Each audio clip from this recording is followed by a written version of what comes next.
Hello guys, so ato ning tanawon ning bato no gikan ni sa to ang katiits nga kay Darwin.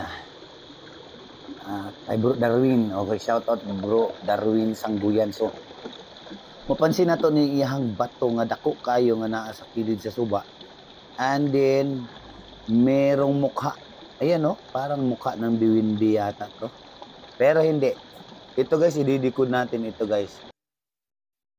Ayan, mapapansin natin sa itaas, merong V sign, merong dot.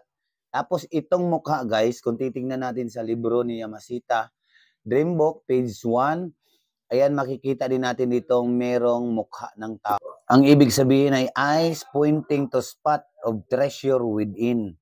So, ibig sabihin, kung saan siya nakatutok o nakatingin, doon po siya yung treasure guys.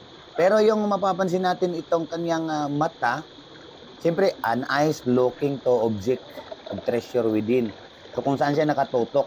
Pero ito yung basihan natin guys, itong bibig niya, yung parang bibig, na merong check na ang ibig sabihin po, 5 yards.